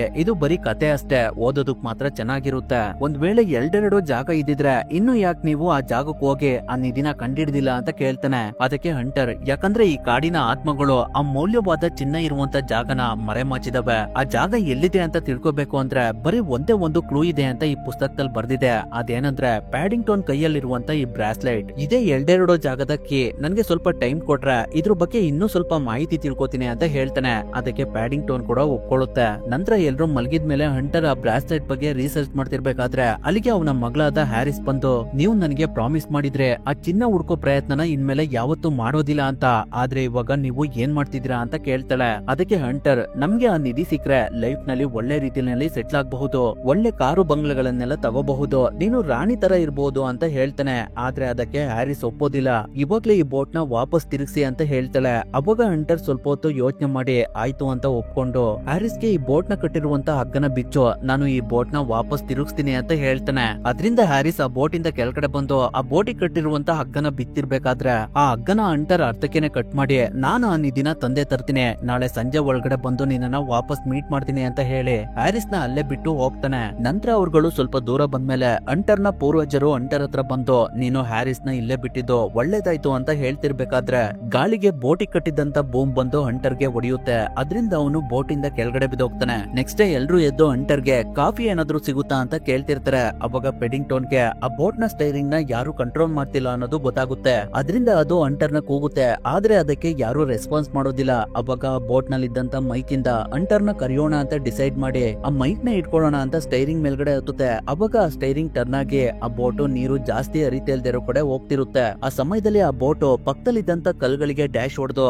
ಎಲ್ಲರೂ ಕೆಳಗಡೆ ಬಿದ್ದೋಗ್ತಾ ಇರ್ತಾರೆ. ಅವಾಗ ಮಿಸ್ಟರ್ ಬ್ರೌನ್ ಪೆಡಿಂಗ್ಟನ್ ಗೆ ಹಂಟರ್ ಎಲ್ಲಿ ಅಂತ ಕೇಳ್ತಾರೆ. ಅದಕ್ಕೆ ಪೆಡಿಂಗ್ಟನ್ ಇಲ್ಲಿ ಹಂಟರ್ ಮತ್ತೆ ಹ್ಯಾರಿಸ್ ಇಬ್ರು ಕಾಣ್ತಿಲ್ಲ ಅಂತ ಹೇಳುತ್ತೆ. ಅವಾಗ ಮಿಸ್ಟರ್ ಬ್ರೌನ್ ಪೆಡಿಂಗ್ಟನ್ ಗೆ ಈ ಬೋಟ್ ನ ರಿವರ್ಸ್ ಕೇರಿಗೆ ಹಾಕು ಅಂತ ಹೇಳ್ತಾರೆ. ಆದ್ರೆ ಪೆಡಿಂಗ್ಟನ್ ಗೆ ಆ ಬೋಟ್ ನ ಹೇಗ್ ರಿವರ್ಸ್ ಕೇರಿಗೆ ಹಾಕ್ಬೇಕು ಅಂತ ಗೊತ್ತಿರೋದಿಲ್ಲ. ಅದರಿಂದ ಪೆಡಿಂಗ್ಟನ್ ಸುಮ್ನೆ ಯಾವ್ದೋ ಒಂದು ಲಿವರ್ ನ ಹಿಂದಕ್ಕೆ ಎಳೆಯುತ್ತೆ. ಅವಾಗ ಆ ಬೋಟು ಇನ್ನೂ ಸ್ಪೀಡ್ ಆಗಿ ಮುಂದೆ ಹೋಗೋದಕ್ಕೆ ಸ್ಟಾರ್ಟ್ ಆಗುತ್ತೆ. ಅದರಿಂದ ಆ ಬೋಟ್ ನ ಸ್ಟೈರಿಂಗ್ ಕಿತ್ಕೊಂಡು ಅಲ್ಲಿಂದ ಉರುಳೋಗ್ತಿರುತ್ತೆ. ಅದ್ರ ಜೊತೆ ಪೆಡಿಂಗ್ಟನ್ ಕೂಡ ಹೋಗ್ತಿರುತ್ತೆ. ಎಲ್ರು ಆ ಬೋಟ್ ಒಳಗಡೆ ಬಿದ್ದೋಗ್ತಾ ಇರ್ತಾರೆ. ಆ ನದಿಯಲ್ಲಿದ್ದಂತ ಬಂಡೆಗಳೆಲ್ಲ ಆ ಬೋಟ್ ಗೆ ಡ್ಯಾಶ್ ಹೊಡೆದು ಇನ್ನೇನು ಆ ಬೋಟ್ ಮುಳುಗೋಗೋ ಸ್ಥಿತಿಲಿರುತ್ತೆ. ಅವಾಗ ಪೆಡಿಂಗ್ಟನ್ ಎಲ್ಲರಿಗೂ ಆ ಬೋಟ್ ನಲ್ಲಿ ಇದ್ದಂತ ಲೈಫ್ ಜಾಕೆಟ್ ನ ಕೊಡುತ್ತೆ. ಎಲ್ರು ಆ ಲೈಫ್ ಜಾಕೆಟ್ ನ ಹಾಕೊಂಡು ಆ ಬೋಟ್ ಇಂದ ನೀರ್ ಒಳಗಡೆ ಹಾರ್ತಾರೆ. ಅಷ್ಟರಲ್ಲಿ ಆ ಬೋಟ್ ಕೂಡ ನೀರ್ ಒಳಗಡೆ ಮುಳುಗೋಗ್ಬಿಡುತ್ತೆ. ನಂತರ ಎಲ್ರು ಆ ನೀರ್ನಲ್ಲಿ ಈಸ್ಕೊಂಡು ದಡ ಸೇರ್ತಾರೆ. ಅದಾದ್ಮೇಲೆ ಎಲ್ರು ಇವಾಗ ನಾವು ರೂಮ್ ಇರೋ ಜಾಗಕ್ಕೆ ಹೇಗ್ ಹೋಗೋದು ಅಂತ ಮಾತಾಡ್ಕೊಳ್ತಿರ್ಬೇಕಾದ್ರೆ ಪೆಡಿಂಗ್ಟನ್ ಅವರಿಗೆಲ್ಲ ಚಿಂತೆ ಮಾಡ್ಬೇಡಿ, ನಾನ್ ನಿಮ್ಮನ್ನ ಆ ಜಾಗಕ್ಕೆ ಕರ್ಕೊಂಡು ಹೋಗ್ತೀನಿ ಅಂತ ಹೇಳುತ್ತೆ. ಅದಕ್ಕೆ ಮಿಸ್ಟರ್ ಬ್ರೌನ್ ಪೆಡಿಂಗ್ಟನ್ ಗೆ, ನೀನು ಈ ಕಾಡ್ಗಿಂತ ಲಂಡನ್ ನಲ್ಲಿ ನಮ್ ಜೊತೆನೆ ಜಾಸ್ತಿ ಇದೆ, ಅದರಿಂದ ನಿನ್ಗೆ ಈ ಕಾಡ್ ಬಗ್ಗೆ ಜಾಸ್ತಿ ಗೊತ್ತಿಲ್ಲ ಅನ್ಸುತ್ತೆ ಅಂತ ಹೇಳ್ತಾರೆ. ಅವಾಗ ಪೆಡಿಂಗ್ಟನ್ ತುಂಬಾನೇ ಸ್ಟೈಲ್ ನಲ್ಲಿ, ಮಿಸ್ಟರ್ ಬ್ರೌನ್ ನಾನ್ ಈ ಕಾಡಿಂದ ಹೊರಗಡೆ ಇರ್ಬಹುದು, ಆದ್ರೆ ಈ ಕಾಡು ನನ್ನ ತಲೆಯಿಂದ ಹೊರಗಡೆ ಇಲ್ಲ ಅಂತ ಹೇಳ್ತಿರುತ್ತೆ. ಅಷ್ಟರಲ್ಲಿ ಪೆಡಿಂಗ್ಟನ್ ನ ಕಾಲ್ ಕೆಳಗಡೆ ಯಾವ್ದೋ ಒಂದು ಜೀವಿ ಮೂವ್ ಆಗುತ್ತೆ. ಅದನ್ನ ನೋಡಿ ಪೆಡಿಂಗ್ಟನ್ ತುಂಬಾನೇ ಗಾಬರಿ ಆಗ್ಬಿಡುತ್ತೆ. ಆದ್ರೂ ತಾನು ಎದ್ರೆ ಇಲ್ಲ ಅನ್ನೋ ತರ ನನ್ ಪರ್ಮಿಷನ್ ಇಲ್ದೆ ಯಾವ್ದೇ ಕಾರಣಕ್ಕೂ ಇಲ್ಲಿ ಏನನ್ನು ಮುಟ್ಬೇಡಿ ಅಂತ ಮೇಂಟೈನ್ ಮಾಡ್ತಿರುತ್ತೆ. ಅದನ್ನ ನೋಡಿ ಎಲ್ರು ಒಳಗಡೆನೆ ನಗಾಡ್ತಾ ಇರ್ತಾರೆ. ಅದೇ ಸಮಯದಲ್ಲಿ ಈ ಕಡೆ ಮಿಸಸ್ ಬರ್ಡ್ ಬ್ರೌನ್ ಫ್ಯಾಮಿಲಿ ಜೊತೆ ಮಾತಾಡ್ಬೇಕು ಅಂತ ಕಾಲ್ ಮಾಡ್ತಾರೆ. ಆದ್ರೆ ಈ ಕಡೆ ಆ ಫೋನು ನೀರ್ ಒಳಗಡೆ ಮುಳುಗೋಗ್ತಿರುತ್ತೆ. ಅದರಿಂದ ಮಿಸಸ್ ಬರ್ಡ್ ಈ ಫೋನ್ ಗೆ ಏನಾಗಿದೆ ಅಂತ ಆ ಫೋನ್ ಗೆ ಕನೆಕ್ಟ್ ಆಗಿರುವಂತ ವೈರ್ ನ ಚೆಕ್ ಮಾಡ್ತಾರೆ. ಆ ವೈರು ಎಲ್ಲೆಲ್ಲ ಹೋಗಿರುತ್ತೆ. ಆ ವೈರ್ ನ ಮಿಸಸ್ ಬರ್ಡ್ ಫಾಲೋ ಮಾಡ್ಕೊಂಡು ಹೋದಾಗ ಅದು ಒಂದು ಸೀಕ್ರೆಟ್ ಆಗಿರುವಂತ ಜಾಗದೊಳಗಡೆ ಹೋಗಿರುತ್ತೆ. ಅಷ್ಟರಲ್ಲಿ ಅಲ್ಲಿಗೆ ರಿವರೆಂಡ್ ಮದರ್ ಬಂದು ಮಿಸಸ್ ಬರ್ಡ್ ಗೆ, ನೀವು ಇಲ್ಲಿ ಏನ್ ಮಾಡ್ತಿದ್ದೀರಾ ಅಂತ ಕೇಳ್ತಾರೆ. ಅದಕ್ಕೆ ಮಿಸಸ್ ಬರ್ಡ್ ಇದರ ಹಿಂದೆ ಏನಿದೆ ಅಂತ ಕೇಳ್ತಾರೆ. ಅವಾಗ ಮದರ್, ಇದರ ಹಿಂದೆ ಒಂದು ಸೀಕ್ರೆಟ್ ಆಗಿರುವಂತ ರೂಮ್ ಇದೆ, ಆದ್ರೆ ಅದ್ರೊಳಗಡೆ ಏನಿದೆ ಅನ್ನೋದು ನನಗ್ ಸರಿಯಾಗಿ ಗೊತ್ತಿಲ್ಲ, ಅದ್ರ ಬಗ್ಗೆ ಬಿಡಿ, ಇವಾಗ ಊಟ ಸಮಯ ಆಗಿದೆ, ಬನ್ನಿ ಊಟ ಮಾಡೋಣ ಅಂತ ಹೇಳಿ ಅವರು ಅಲ್ಲಿಂದ ಹೋಗ್ತಾರೆ. ಈ ಕಡೆ ಪೆಡಿಂಗ್ಟನ್ ಎಲ್ಲರನ್ನೂ ಕರ್ಕೊಂಡು ಕಾಡ್ ಒಳಗಡೆ ಹೋಗ್ತಿರ್ಬೇಕಾದ್ರೆ ಹಂಟರ್ ಹೇಳ್ದಾಗೇನೆ ಆ ಕಾಡಿನ ಆತ್ಮಗಳು ಅವರನ್ನ ಫಾಲೋ ಮಾಡ್ತಾ ಇರ್ತವೆ. ಅಷ್ಟರಲ್ಲಿ ಆ ಕಾಡ್ ಒಳಗಡೆ ಮಳೆ ಬರೋದಕ್ಕೆ ಸ್ಟಾರ್ಟ್ ಆಗುತ್ತೆ. ಅದರಿಂದ ಎಲ್ರು ಒಂದು ಮರದ ಕೆಳಗಡೆ ಕೂತ್ಕೊಂಡು ರೆಸ್ಟ್ ಮಾಡ್ತಿರ್ತಾರೆ. ಆ ಸಮಯದಲ್ಲಿ ಪೆಡಿಂಗ್ಟನ್ ಆ ಮರದ ಮೇಲ್ಗಡೆ ಹತ್ತಿ ಆಂಟ್ ಲೂಸಿ ಏನಾದ್ರೂ ಕಾಣ್ತಾರ ಅಂತ ನೋಡ್ತಿರುತ್ತೆ. ಅವಾಗ ಪೆಡಿಂಗ್ಟನ್ ಗೆ ಆಂಟ್ ಲೂಸಿ ಇರುವಂತ ಜಾಗಕ್ಕೆ ಹೋಗಿ ಅವರನ್ನ ಮೀಟ್ ಮಾಡದಂತ ಫೀಲ್ ಆಗ್ತಿರುತ್ತೆ. ಅಷ್ಟರಲ್ಲಿ ಅದ್ರ ಕೈಯಲ್ಲಿದ್ದಂತ ಛತ್ರಿ ಸ್ವಲ್ಪ ಮುಂದೆ ಹೋಗಿ ಬಿದ್ದಿರುತ್ತೆ. ಅದನ್ನ ತಗೊಳ್ಳೋದಕ್ಕೆ ಅಂತ ಪೆಡಿಂಗ್ಟನ್ ಮುಂದೆ ಬರ್ತಿರ್ಬೇಕಾದ್ರೆ ಸ್ಲಿಪ್ ಆಗಿ ಕೆಳಗಡೆ ಬಿದ್ದೋಗುತ್ತೆ. ಅದರಿಂದ ಮತ್ತೆ ಮೇಲ್ಗಡೆಯಿಂದ ಉಳ್ಕೊಂಡ್ ಬಂದು ಒಂದು ನದಿ ಒಳಗಡೆ ಬಿದ್ದೋಗುತ್ತೆ. ಅವಾಗ ಛತ್ರಿಯ ಸಹಾಯದಿಂದ ಪೆಡಿಂಗ್ಟನ್ ಆ ನದಿಯಿಂದ ಹೊರಗಡೆ ಬಂದಾಗ ಅಲ್ಲಿ ಮಿಸ್ಟರ್ ಗ್ರೂಬರ್ ಶಾಪ್ ನಲ್ಲಿ ಇದ್ದಂತ ಮೂರ್ತಿ ತರನೇ ಒಂದು ಕಲ್ಲಿನ ವಿಗ್ರಹ ಇರುತ್ತೆ. ಅದನ್ನ ನೋಡಿ ಪೆಡಿಂಗ್ಟನ್ ಗೆ ಸಖತ್ ಆಶ್ಚರ್ಯ ಆಗ್ತಿರುತ್ತೆ. ಆ ಜಾಗದಲ್ಲಿ ಹಂಟರ್ ಕೂಡ ಇರ್ತಾನೆ. ಅವನು ಪೆಡಿಂಗ್ಟನ್ ನ ನೋಡಿ ರೂಮ್ ಇರೋಕೆ ನಿನ್ಗೆ ಸ್ವಾಗತ ಪೆಡಿಂಗ್ಟನ್ ಅಂತ ಹೇಳ್ತಾನೆ. ಅವಾಗ ಪೆಡಿಂಗ್ಟನ್ ಗೆ ಆ ಜಾಗ ರೂಮ್ ಇರೋಕ್ ಅಂತ ಗೊತ್ತಾಗುತ್ತೆ. ಅದರಿಂದ ಅದು ಹಂಟರ್ ಗೆ ನನ್ನ ಆಂಟ್ ಲೂಸಿ ಎಲ್ಲಿ ಅಂತ ಕೇಳುತ್ತೆ. ಅದಕ್ಕೆ ಹಂಟರ್ ರೂಮ್ ಇರೋಕ್ ಹೆಲ್ಡರ್ಡೆಗೆ ಹೋಗೋದಕ್ಕೆ ಒಂದು ಡೋರ್ ತರ ಈ ಜಾಗನ ಒಂದು ಬಾಲು ಕ್ರಿಯೇಟ್ ಮಾಡಿದೆ. ನಾನು ಈ ಬ್ರಾಸ್ಲೆಟ್ ಬಗ್ಗೆ ರಿಸರ್ಚ್ ಮಾಡಿದಾಗ ಈ ಜಾಗದಲ್ಲಿ ಒಂದು ಬಾಲು ಇರುತ್ತೆ, ಅದೇ ನಿಮ್ಗೆ ಹೆಲ್ಡರ್ಡೆಗೆ ಹೋಗೋದಕ್ಕೆ ದಾರಿ ತೋರಿಸುತ್ತೆ ಅಂತ ಬುಕ್ ನಲ್ಲಿ ಬರ್ದಿತ್ತು. ನೀನು ಕೂಡ ಒಂದು ಬಾಲು ಅಲ್ವಾ, ನಮ್ಗೆ ದಾರಿ ತೋರ್ಸೋದಕ್ಕೆ ಇಲ್ಲಿ ಯಾವ ಬಾಲು ಇದೆ ಹೇಳು ಅಂತ ಕೇಳ್ತಾನೆ. ಅವಾಗ ಪೆಡಿಂಗ್ಟನ್ ಬ್ರಾಸ್ಲೆಟ್ ನ ಇಸ್ಕೊಂಡು ಅದ್ರ ಬಗ್ಗೆ ನನ್ಗೆ ಏನು ಗೊತ್ತಿಲ್ಲ, ಆದ್ರೆ ನಾವು ಸ್ವಲ್ಪ ಹೊತ್ತು ಕೂತ್ಕೊಂಡು ಯೋಚನೆ ಮಾಡಿದ್ರೆ ನಮ್ಗೆ ಎಲ್ಲ ಗೊತ್ತಾಗಬಹುದು ಅಂತ ಒಂದು ಹಣ್ಣಿನ ಮೇಲ್ಗಡೆ ಕೂತ್ಕೊಳ್ಳುತ್ತೆ. ಅವಾಗ ಅದ್ರಲ್ಲಿ ಇದ್ದಂತ ಮುಳ್ಗಳೆಲ್ಲ ಪೆಡಿಂಗ್ಟನ್ ಗೆ ಚುಚ್ಕೊಳ್ಳುತ್ತೆ. ಅದರಿಂದ ಪೆಡಿಂಗ್ಟನ್ ತುಂಬಾನೇ ಜೋರ ಕೂಗುತ್ತೆ. ಸ್ವಲ್ಪ ಸಮಯದ ನಂತರ ಇನ್ನೊಂದ್ ಕಡೆಯಿಂದ ಒಂದು ಬಾಲು ಕೂಗ್ತಿರೋ ತರನೇ ಸೌಂಡ್ ಬರ್ತಿರುತ್ತೆ. ಅದನ್ನ ಕೇಳಿಸ್ಕೊಂಡು ಪೆಡಿಂಗ್ಟನ್ ಗೆ ಆಂಟ್ ಲೂಸಿ ನೀನೇನಾದ್ರೂ ಮತ್ತೆ ತಪ್ಪಿಸ್ಕೊಂಡ್ರೆ ಜೋರ ಕೂಗು, ಅವಾಗ ನಾನು ಕೂಡ ಕೂಗ್ತೀನಿ, ಅದರಿಂದ ನಾನು ಎಲ್ಲಿದ್ದೀನಿ ಅನ್ನೋದು ನಿನ್ಗೆ ಗೊತ್ತಾಗುತ್ತೆ ಅಂತ ಹೇಳಿದ ಮಾತು ನೆನಪಾಗುತ್ತೆ. ಹಾಗಾಗಿ ಪೆಡಿಂಗ್ಟನ್ ಮತ್ತೆ ಸೌಂಡ್ ಮಾಡಿ ವಾಪಸ್ ಯಾವ ಕಡೆಯಿಂದ ಸೌಂಡ್ ಬರುತ್ತೋ ಅದೇ ದಿಕ್ಕಿನ ಕಡೆ ಹೋಗೋದಕ್ಕೆ ಡಿಸೈಡ್ ಮಾಡುತ್ತೆ. ಅದೇ ಸಮಯದಲ್ಲಿ ಈ ಕಡೆ ಮಿಸಸ್ ಬರ್ಡ್ ಎಲ್ರು ಮಲ್ಗಿರ್ಬೇಕಾದ್ರೆ ಸೀಕ್ರೆಟ್ ರೂಮ್ ಇರುವಂತ ಜಾಗದ ಹತ್ರ ಬಂದು ಒಂದು ಬಟನ್ ನ ಪ್ರೆಸ್ ಮಾಡ್ತಾರೆ. ಅವಾಗ ರೂಮ್ ನ ಡೋರು ಟರ್ನ್ ಆಗಿ ಮಿಸಸ್ ಬರ್ಡ್ ಆ ರೂಮ್ ಒಳಗಡೆ ಬರ್ತಾರೆ. ಅದ್ರೊಳಗಡೆ ರಿವರೆಂಡ್ ಮದರ್ ಕೂಡ ಇರ್ತಾರೆ. ಅವರನ್ನ ನೋಡಿ ಮಿಸಸ್ ಬರ್ಡ್, ನೀವು ಇಲ್ಲಿ ಏನ್ ಮಾಡ್ತಿದ್ದೀರಾ, ಇದೆಲ್ಲ ಏನು ಅಂತ ಕೇಳ್ತಾರೆ. ಅದಕ್ಕೆ ರಿವರೆಂಡ್ ಮದರ್, ಇದು ಒಂದು ಕಂಟ್ರೋಲ್ ಕಂಟ್ರೋಲ್ ಸೆಂಟರ್ ರೂಮ್ ನಾನು ಒಂದು ಟ್ರ್ಯಾಕಿಂಗ್ ಡಿವೈಸ್ ನ ಅಮೆರಿಕಕ್ಕೆ ಹೋದಾಗ ತಂದಿದ್ದೆ. ಅದನ್ನ ನಾನು ಮಿಸ್ಟರ್ ಬ್ರೌನ್ ಪ್ಯಾಕೆಟ್ ಒಳಗಡೆ ಹಾಕಿದ್ದೆ. ಅದ್ರ ಪ್ರಕಾರ ಅವ್ರು ಇವಾಗ ಅಮೆಜಾನ್ ಕಾರ್ಡ್ ಒಳಗಡೆ ಈ ಜಾಗದಲ್ಲಿದ್ದಾರೆ. ಆದ್ರೆ ರೂಮ್ ಇರೋಕಿರೋದು ಇಲ್ಲಿ. ಅವ್ರು ಇವಾಗ ಇರುವಂತ ಜಾಗ ತುಂಬಾನೇ ಡೇಂಜರಸ್ ಆಗಿದೆ. ಅದರಿಂದ ನಾವಿವಾಗ ಅವ್ರ ಹತ್ರ ಹೋಗಿ ಅವರಿಗೆ ಸಹಾಯ ಮಾಡ್ಬೇಕು ಅಂತ ಹೇಳ್ತಾರೆ. ಅದಕ್ಕೆ ಮಿಸ್ಸಸ್ ಬರ್ಡ್ ಕೂಡ ಒಪ್ಕೊಳ್ತಾರೆ. ಈ ಕಡೆ ಎಲ್ರು ಎದ್ದಾಗ ಅವ್ರ ಮುಂದೆ ಏನೋ ಸೌಂಡ್ ಆಗ್ತಿರುತ್ತೆ. ಅದರಿಂದ ಮಿಸ್ಸಸ್ ಬರ್ಡ್ ಒಂದು ಕಡ್ಡಿನ ತಗೊಂಡು ಅದೇನಿರ್ಬೋದು ಅಂತ ನೋಡೋದಕ್ಕೆ ಅಂತ ಹೋಗ್ತಾರೆ. ಅವಾಗ ಅಲ್ಲಿ ಅವರಿಗೆ ಹ್ಯಾರಿಸ್ ಸಿಗ್ತಾಳೆ. ಅವಳನ್ನ ನೋಡಿ ಮಿಸ್ಟರ್ ಬ್ರೌನ್, ನೀನು ನಿನ್ನ ತಂದೆ ನಮ್ಮನ್ನ ಬೋಟ್ ಒಳಗಡೆ ಒಂಟಿ ಆಗ್ಬಿಟ್ಟು ಎಲ್ಲಿಗೆ ಹೋಗಿದ್ರಿ ಅಂತ ಕೇಳ್ತಾರೆ. ಅದಕ್ಕೆ ಹ್ಯಾರಿಸ್, ನನ್ನ ಫ್ಯಾಮಿಲಿಗೆ ಒಂದು ಶಾಪ ಇದೆ, ಅದು ನಮ್ಮ ಪೂರ್ವಜರಿಂದ ಬಂದಿದೆ. ನನ್ನ ಪೂರ್ವಜರು ಹೆಲ್ಡೆರಡೋ ಕತೆನ ಕೇಳಿ ಅದ್ರಲ್ಲಿರುವಂತ ಚಿನ್ನನ ಕಂಡಿಡಿಯೋದಕ್ಕೆ ಅಂತ ಹೋಗಿ ಎಲ್ರೂ ಮಧ್ಯದಲ್ಲೇ ಸತ್ತೋಗ್ತಿದ್ರು. ಆದ್ರೆ ನನ್ ತಂದೆ ಸ್ವಲ್ಪ ಬುದ್ಧಿವಂತರು. ಅವರು ಈ ಶಾಪನ ಪರಿಹಾರ ಮಾಡೋದಕ್ಕೆ ಅಂತ ನಾನು ಚಿಕ್ಕವಳಿದ್ದಾಗ್ಲೇ ಕಾಡಿಗೆ ಹೋದ್ರು. ಅವರು ಮತ್ತೆ ವಾಪಸ್ ಮನೆಗ್ ಬಂದಾಗ ನನ್ಗೆ 18ನೇ ವಯಸ್ಸಾಗಿತ್ತು. ಅವಾಗ ಅವರು ನನ್ನ ಹತ್ರ ಒಂದು ಪ್ರಾಮಿಸ್ ಮಾಡಿದ್ರು, ಇನ್ಮೇಲೆ ಯಾವತ್ತೂ ಆ ಚಿನ್ನ ಹುಡ್ಕೋ ಪ್ರಯತ್ನನ ಮಾಡೋದಿಲ್ಲ ಅಂತ. ಅದರಿಂದ ನಾನು ಮತ್ತೆ ನನ್ನ ತಂದೆ ಇಬ್ರು ಒಂದು ಬೋಟ್ ನ ತಗೊಂಡು ಜೀವನ ಮಾಡ್ತಿದ್ವಿ. ಆದ್ರೆ ಇವಾಗ ನನ್ನ ಪೂರ್ವಜರು ಆತ್ಮಗಳಾಗಿ ನನ್ನ ತಂದೆಗೆ ಆ ಚಿನ್ನ ಹುಡ್ಕೋದಕ್ಕೆ ಫೋರ್ಸ್ ಮಾಡ್ತಿದಾರೆ ಅಂತ ಹೇಳಿ ಅವಳಿಗೂ ಮತ್ತೆ ಅವಳ ತಂದೆ ಮಧ್ಯೆ ಆದಂತ ಕಾನ್ವರ್ಸೇಷನ್ ಬಗ್ಗೆ ತಿಳಿಸ್ತಾಳೆ. ಈ ಕಡೆ ಪೆಡಿಂಗ್ಟನ್ ವಾಯ್ಸ್ ರಿಟರ್ನ್ ಬರ್ತಿರೋ ಕಡೆನೆ ಹೋಗ್ತಿರುತ್ತೆ. ಅದ್ರ ಹಿಂದೆ ಹಂಟರ್ ಕೂಡ ಬರ್ತಿರ್ತಾನೆ. ಆ ಸಮಯದಲ್ಲಿ ಹಂಟರ್ ನದಿ ಮಧ್ಯದಲ್ಲಿರುವಂತ ಬ್ರಿಡ್ಜ್ ನ ಕಟ್ ಮಾಡ್ಬಿಡ್ತಾನೆ. ಯಾಕಂದ್ರೆ ಮತ್ತೆ ಬೇರೆ ಯಾರಾದ್ರೂ ಆ ಜಾಗಕ್ಕೆ ಬರ್ದೇ ಇರ್ಲಿ ಅಂತ. ನಂತರ ಪೆಡಿಂಗ್ಟನ್ ಮತ್ತೆ ಹಂಟರ್ ಇಬ್ರು ಒಂದು ಜಾಗದಲ್ಲಿ ರೆಸ್ಟ್ ಮಾಡ್ತಿರ್ಬೇಕಾದ್ರೆ ಪೆಡಿಂಗ್ಟನ್ ಬ್ರೌನ್ ಫ್ಯಾಮಿಲಿ ಈ ಕಾಡ್ ಒಳಗಡೆ ಏನ್ ಮಾಡ್ತಿದಾರೋ ಏನೋ, ಅವರಿಗೆ ಈ ದಾರಿ ಬೇರೆ ಗೊತ್ತಿಲ್ಲ ಅಂತ ಹೇಳ್ತಿರುತ್ತೆ. ಅದಕ್ಕೆ ಹಂಟರ್ ಅವ್ರ ಇಷ್ಟೊತ್ತಿಗಾಗ್ಲೇ ಯಾವ್ದಾದ್ರು ಆಟೋ ಇಟ್ಕೊಂಡು ಮನೆ ಸೇರ್ಕೊಂಡಿರ್ತಾರೆ, ಅವ್ರ ಬಗ್ಗೆ ನೀನು ಚಿಂತೆ ಮಾಡ್ಬೇಡ ಅಂತ ಹೇಳ್ತಾನೆ. ಹಾಗಾಗಿ ಅವರು ಮತ್ತೆ ಹ್ಯಾಂಡ್ ಕ್ಲೋಸಿನ ಹುಡ್ಕೊಂಡು ಮುಂದೆ ಹೋಗ್ತಾರೆ. ಅವ್ರು ಹಾಕಿದಂತ ಬೆಂಕಿಯಿಂದ ಹೊಗೆ ಬರ್ತಿರೋದನ್ನ ಹ್ಯಾರಿಸ್ ಕೋಪ್ ನಲ್ಲಿ ನೋಡಿ ಅದ್ರ ಕಡೆನೆ ಎಲ್ಲರನ್ನೂ ಕರ್ಕೊಂಡು ಹೋಗ್ತಾಳೆ. ಆದ್ರೆ ಮುಂದೆ ನದಿಗಿದಂತಹ ಸೇತುವೆ ಕಟ್ಟಾಗಿರೋದನ್ನ ನೋಡಿ ಅವರಿಗೆ ಏನ್ ಮಾಡ್ಬೇಕು, ಮುಂದೆ ಹೇಗ್ ಹೋಗ್ಬೇಕು ಅಂತಾನೆ ಗೊತ್ತಾಗ್ತಾ ಇರೋದಿಲ್ಲ. ಯಾಕಂದ್ರೆ ಆ ನದಿ ತುಂಬಾನೇ ಆಳ ಇರುತ್ತೆ. ಅವಾಗ ಮಿಸ್ಸಸ್ ಬ್ರೌನ್ ರಿವರೆಂಡ್ ಮದರ್ ಕೊಟ್ಟಿದ್ದಂತ ಡಾಲರ್ ನ ಇಟ್ಕೊಂಡು ಪ್ರಾರ್ಥನೆ ಮಾಡ್ತಾ ಇರ್ತಾರೆ. ಆಕ್ಚುಲಿ ಆ ಡಾಲರ್ ನಲ್ಲೇ ರಿವರೆಂಡ್ ಮದರ್ ಟ್ರ್ಯಾಕಿಂಗ್ ಡಿವೈಸ್ ನ ಇಟ್ಟಿರೋದು. ಅವಾಗ ಅಲ್ಲಿಗೆ ಒಂದು ಫ್ಲೈಟ್ ಬರುತ್ತೆ. ಅದನ್ನ ನೋಡಿ ಅವರಿಗೆ ತುಂಬಾನೇ ಆಶ್ಚರ್ಯ ಆಗುತ್ತೆ. ಆ ಫ್ಲೈಟ್ ನಲ್ಲಿ ರಿವರೆಂಡ್ ಮದರ್ ಮತ್ತೆ ಮಿಸ್ಟರ್ ಬರ್ಡ್ ಇರ್ತಾರೆ. ಅವರು ಆ ಫ್ಲೈಟ್ ನ ನೀರಿನ ಮೇಲ್ಗಡೆ ಲ್ಯಾಂಡ್ ಮಾಡಿ ಎಲ್ಲರನ್ನೂ ಆ ಫ್ಲೈಟ್ ಗೆ ಹತ್ತಿಸ್ಕೊಳ್ತಾರೆ. ಈ ಕಡೆ ಪೆಡಿಂಗ್ಟನ್ ವಾಯ್ಸ್ ನ ಫಾಲೋ ಮಾಡ್ಕೊಂಡು ಬರ್ತಿರ್ಬೇಕಾದ್ರೆ ಅದಕ್ಕೆ ಒಂದು ಕೋಟೆ ಸಿಗುತ್ತೆ. ಅಲ್ಲೂ ಕೂಡ ಮತ್ತೆ ಸೌಂಡ್ ಮಾಡ್ಕೊಂಡು ರಿಟರ್ನ್ ವಾಯ್ಸ್ ಬರ್ತಿರೋ ಕಡೆನೆ ಹೋಗ್ತಿರುತ್ತೆ. ಇನ್ನೇನ್ ಹ್ಯಾಂಡ್ ಫ್ಲೂಸಿ ಅವರು ಸಿಕ್ಕೇ ಬಿಟ್ರು ಅನ್ನೋ ಖುಷಿನಲ್ಲಿ ಪ್ಯಾಡಿಂಗ್ಟನ್ ತುಂಬಾನೇ ಖುಷಿಯಿಂದ ಓಡೋಗ್ತಾ ಇರುತ್ತೆ. ಕೊನೆಗೆ ಅದು ಒಂದು ಜಾಗಕ್ಕೆ ಬಂದು ತಲುಪುತ್ತೆ. ಆ ಜಾಗದಲ್ಲಿ ಮುಂದಕ್ಕೆ ಏನು ಇರೋದಿಲ್ಲ, ಒಂದು ಕಲ್ಲಿನ ಗೋಡೆ ಇರುತ್ತೆ. ಅಲ್ಲಿ ಪೆಡಿಂಗ್ಟನ್ ನ ವಾಯ್ಸ್ ಎಕೋ ಮತ್ತೆ ವಾಪಸ್ ಬರ್ತಿರುತ್ತೆ. ಅದನ್ನ ನೋಡಿ ಪ್ಯಾಡಿಂಗ್ಟನ್, ನಾನು ಇದುವರೆಗೂ ಫಾಲೋ ಮಾಡ್ಕೊಂಡು ಬಂದಿದ್ ವಾಯ್ಸ್ ನಂದೇನಾ ಅಂತ ಬೇಜಾರ್ ಮಾಡ್ಕೊಳ್ತಾ ಇರುತ್ತೆ. ಅವಾಗ ಅಲ್ಲಿಗೆ ಹಂಟರ್ ಕೂಡ ಬಂದು ಇದೇನಾ ಎಲ್ಡೆರಡೋ, ಹಾಗಾದ್ರೆ ಇಲ್ಲಿ ಚಿನ್ನ ಎಲ್ಲಿ ಅಂತ ಹುಡುಕ್ತಿರ್ತಾನೆ. ಆ ಸಮಯದಲ್ಲಿ ಅವನಿಗೆ ಒಂದು ಜಾಗದಲ್ಲಿ ಸ್ವಲ್ಪ ಬಟ್ಟೆ ಸಿಗುತ್ತೆ. ಅದನ್ನ ತಗೊಂಡು ಅವನು ನೋಡ್ತಿರ್ಬೇಕಾದ್ರೆ ಅದು ಹ್ಯಾಂಡ್ ಲೂಸಿ ಅವ್ರದೇ ಅಂತ ಪೆಡಿಂಗ್ಟನ್ ಗೆ ಗೊತ್ತಾಗುತ್ತೆ. ಅವಾಗ ಅವರಿಗೆ ಆ ಗೋಡೆ ಹಿಂದೆ ಹೆಲ್ಡೆರಡೋ ಊರಿದೆ ಅನ್ನೋದು ಗೊತ್ತಾಗುತ್ತೆ. ಅದರಿಂದ ಹಂಟರ್ ಪೆಡಿಂಗ್ಟನ್ ನ ಪಕ್ಕಕ್ಕೆ ತಳ್ಳಿ ಆ ಗೋಡೆನ ಓಪನ್ ಮಾಡೋದಕ್ಕೆ ಟ್ರೈ ಮಾಡ್ತಿರ್ತಾನೆ. ಆ ಸಮಯದಲ್ಲಿ ಪೆಡಿಂಗ್ಟನ್ ಗೆ ಮತ್ತೆ ಮಿಸ್ಟರ್ ಗ್ರೂಬರ್ ಶಾಪ್ ನಲ್ಲಿ ಇದ್ದಂತ ಮೂರ್ತಿ ತರನೇ ಒಂದು ಚಿತ್ರ ಸಿಗುತ್ತೆ. ಅದೇನಿರ್ಬಹುದು ಅಂತ ಪೆಡಿಂಗ್ಟನ್ ನೋಡ್ತಿರ್ಬೇಕಾದ್ರೆ ಹಂಟರ್ಗೆ ಅದೇ ಜಾಗ ಆ ಗೋಡೆನ ಓಪನ್ ಮಾಡುವಂತ ಲಾಕರ್ ಅಂತ ಅವನ ಪೂರ್ವಜರು ಹೇಳ್ಕೊಡ್ತಿರ್ತಾರೆ. ಅದರಿಂದ ಹಂಟರ್ ಪೆಡಿಂಗ್ಟನ್ ಗೆ ಒಂದು ಕತ್ತಿನ ತೋರ್ಸಿ ನಿನ್ನ ಹತ್ರ ಇರುವಂತ ಬ್ರಾಸ್ಲೆಟ್ ನ ನನಗೆ ಕೊಡು ಅಂತ ಕೇಳ್ತಾನೆ. ಅವಾಗ ಪೆಡಿಂಗ್ಟನ್ ಅದ್ರ ಹತ್ರ ಇರುವಂತ ಛತ್ರಿಯಿಂದ ಅವನನ್ನ ಕೆಳಗಡೆ ಬೀಳ್ಸಿ ಅಲ್ಲಿಂದ ಓಡೋಗೋದಕ್ಕೆ ಸ್ಟಾರ್ಟ್ ಮಾಡುತ್ತೆ. ಪೆಡಿಂಗ್ಟನ್ ಓಡೋಗ್ತಿರೋದನ್ನ ಮಿಸ್ಸಸ್ ಬ್ರೌನ್ ಸ್ಕೋಪ್ ನಲ್ಲಿ ನೋಡಿ ಎಲ್ಲರಿಗೂ ತಿಳಿಸ್ತಾರೆ. ಅದರಿಂದ ರಿವರೆಂಡ್ ಮದರ್ ಆ ಫ್ಲೈಟ್ ನ ಅಲ್ಲೇ ಲ್ಯಾಂಡ್ ಮಾಡೋದಕ್ಕೆ ನೋಡ್ತಾರೆ. ಆದ್ರೆ ಅದರ ವೀಲ್ ಗಳು ಲಾಕ್ ಆಗ್ಬಿಟ್ಟಿರ್ತವೆ. ಅವಾಗ ಮಿಸ್ಟರ್ ಬ್ರೌನ್ ಆ ವೀಲ್ ಗಳನ್ನ ಸರಿ ಮಾಡೋದಕ್ಕೆ ಅಂತ ಆ ಫ್ಲೈಟ್ ನ ಫ್ಲೋರ್ ಪ್ಯಾನಲ್ ನ ತೆಗೆದಾಗ ಅದ್ರೊಳಗಡೆ ಒಂದು ದೊಡ್ಡದಾಗಿರುವಂತ ಸ್ಪೈಡರ್ ಇರುತ್ತೆ. ಆದ್ರೂ ಮಿಸ್ಟರ್ ಬ್ರೌನ್ ತುಂಬಾನೇ ಧೈರ್ಯ ಮಾಡ್ಕೊಂಡು ಆ ಸ್ಪೈಡರ್ ನ ಮೇಲ್ಗಡೆ ತೆಗೆದು ಅದನ್ನ ಹೊರಗಡೆ ಬಿಡೋದಕ್ಕೆ ಅಂತ ನೋಡ್ತಾರೆ. ಅವಾಗ ಆ ಸ್ಪೈಡರ್ ಗಾಳಿಗೆ ಅವರ ಮುಖದ ಮೇಲೆನೆ ಅಂಟ್ಕೊಬಿಡುತ್ತೆ. ಆದ್ರೂ ಮಿಸ್ಟರ್ ಬ್ರೌನ್ ತುಂಬಾನೇ ಕಷ್ಟಪಟ್ಟು ಆ ಫ್ಲೈಟ್ ನ ವೀಲ್ ಗಳನ್ನ ಸರಿ ಮಾಡ್ತಾರೆ. ನಂತರ ಆ ಸ್ಪೈಡರ್ ನ ಮತ್ತೆ ಅಲ್ಲಿಗೆ ಬಿಡ್ತಾರೆ. ಅವ್ರ ಧೈರ್ಯನ ನೋಡಿ ಮಿಸ್ಸಸ್ ಬ್ರೌನ್ ತುಂಬಾನೇ ಖುಷಿ ಪಡ್ತಾ ಇರ್ತಾರೆ. ಈ ಕಡೆ ಪೆಡಿಂಗ್ಟನ್ ಹಂಟರ್ ಕೈಗೆ ಸಿಗದಿರೋ ತರ ಆಟ ಆಡ್ತಿರ್ಬೇಕಾದ್ರೆ ಹಂಟರ್ ಪೆಡಿಂಗ್ಟನ್ ನ ನೋಡ್ಬಿಡ್ತಾನೆ. ಅವಾಗ ಪೆಡಿಂಗ್ಟನ್ ಪಕ್ಕದಲ್ಲಿದ್ದಂತ ಗೋಡೆಯ ಒಂದು ಕಲ್ಲನ್ನ ತೆಗೆದು ದಾರಿಲಿಟ್ಟು ಅಲ್ಲಿಂದ ಓಡೋಗುತ್ತೆ. ಯಾಕಂದ್ರೆ ಅದನ್ನ ಎಡ್ವಿ ಹಂಟರ್ ಕೆಳಗಡೆ ಬಿದೋಗ್ಲಿ ಅಂತ. ಅಷ್ಟಲ್ಲೇ ಆ ಗೋಡೆ ಕಸ್ಕೊಂಡು ಅದ್ರ ಮೇಲ್ಗಡೆ ಇದ್ದಂತ ಒಂದು ದೊಡ್ಡ ಬಂಡೆ ಅವ್ರ ಕಡೆನೆ ಉಳ್ಕೊಂಡ್ ಬರ್ತಿರುತ್ತೆ. ಅದರಿಂದ ಪೆಡಿಂಗ್ಟನ್ ಹೇಗೋ ಬಚಾವಾಗುತ್ತೆ. ಆದ್ರೆ ಹಂಟರ್ ಪೆಡಿಂಗ್ಟನ್ ನ ಇಟ್ಕೊಳ್ಳೋದಕ್ಕೆ ಅಂತ ಬಂದಾಗ ಅದು ಮೇಲ್ಗಡೆಯಿಂದ ಕೆಳಗಡೆ ಬಿದೋಗ್ಬಿಡುತ್ತೆ. ಅವಾಗ ಪೆಡಿಂಗ್ಟನ್ ಮತ್ತೆ ಛತ್ರಿಯ ಸಹಾಯದಿಂದ ಒಂದು ಮೇಕೆ ಮೇಲ್ಗಡೆ ಬಂದು ಲ್ಯಾಂಡ್ ಆಗುತ್ತೆ. ಇನ್ನೊಂದ್ ಕಡೆ ರಿವರೆಂಡ್ ಮದರ್ ಫ್ಲೈಟ್ ನ ಲ್ಯಾಂಡ್ ಮಾಡ್ತಿರ್ಬೇಕಾದ್ರೆ ಅದರ ಗ್ಲಾಸ್ ಗೆ ಒಂದು ದೊಡ್ಡದಾಗಿರುವಂತ ಎಲೆ ಬಂದು ಕೂತ್ಕೊಂಡ್ಬಿಡುತ್ತೆ. ಅದರಿಂದ ಅವರಿಗೆ ಮುಂದೆ ಏನು ಕಾಣ್ತಾ ಇರೋದಿಲ್ಲ. ಅವಾಗ ಸನಾತನ ಫ್ಲೈಟ್ ಇಂದ ಹೊರಗಡೆ ಬಂದು ಕೆಲವು ಕಡ್ಡಿಗಳ ಸಹಾಯದಿಂದ ಆ ಎಲೆನ ತೆಗಿತಾನೆ. ಪೆಡಿಂಗ್ಟನ್ ಆ ಮೇಕೆಗೆ ಸ್ಯಾಂಡ್ವಿಚ್ ನ ಆಸೆ ತೋರಿಸಿ ಮತ್ತೆ ಕೋಟೆ ಮೇಲ್ಗಡೆ ಹೋಗ್ತಿರುತ್ತೆ. ಆದ್ರೆ ಹಿಂದೆ ಹಂಟರ್ ಕೂಡ ಬರ್ತಿರ್ತಾನೆ. ಅವಾಗ ಆ ಮೇಕೆ ಮುಂದ್ಗಡೆ ಮತ್ತೆ ಇನ್ನೊಂದ್ ಬಂಡೆ ಉಳ್ಕೊಂಡ್ ಬರ್ತಿರುತ್ತೆ. ಅದರಿಂದ ಆ ಮೇಕೆ ಪೆಡಿಂಗ್ಟನ್ ನ ಕೆಳಗಡೆ ಬೀಳ್ಸಿ ಅಲ್ಲಿಂದ ಓಡೋಗುತ್ತೆ. ಪೆಡಿಂಗ್ಟನ್ ಆ ಬಂಡೆಯಿಂದ ತಪ್ಪಿಸ್ಕೊಳ್ಳೋದಕ್ಕೆ ಮತ್ತೆ ಕೆಳಗಡೆ ಓಡ್ ಬರ್ತಿರುತ್ತೆ. ಅವಾಗ ಆ ಬಂಡೆ ಒಂದು ಗೋಡೆ ಗುದ್ದಿ ಆ ಗೋಡೆ ಪೆಡಿಂಗ್ಟೋನ್ ಮೇಲ್ಗಡೆನೆ ಬಿದೋಗ್ಬಿಡುತ್ತೆ. ಆದ್ರೆ ಅದರಿಂದ ಪೆಡಿಂಗ್ಟೋನ್ಗೆ ಏನು ಆಗೋದಿಲ್ಲ. ಅಷ್ಟರಲ್ಲಿ ಅಲ್ಲಿಗೆ ಅಂಟರ್ ಬಂದು ಪೆಡಿಂಗ್ಟೋನ್ ನ ಇಟ್ಕೊಂಡು ನನ್ಗೆ ಬ್ರಾಸ್ಲೆಟ್ ಕೊಟ್ಬಿಡು ಅಂತ ಕೇಳ್ತಿರ್ತಾನೆ. ಅದೇ ಸಮಯದಲ್ಲಿ ರಿವರೆಂಡ್ ಮದರ್ ಆ ಜಾಗಕ್ಕೆ ಫ್ಲೈಟ್ ನ ತಂದು ಲ್ಯಾಂಡ್ ಮಾಡ್ತಾರೆ. ಅವಾಗ ಆ ಫ್ಲೈಟ್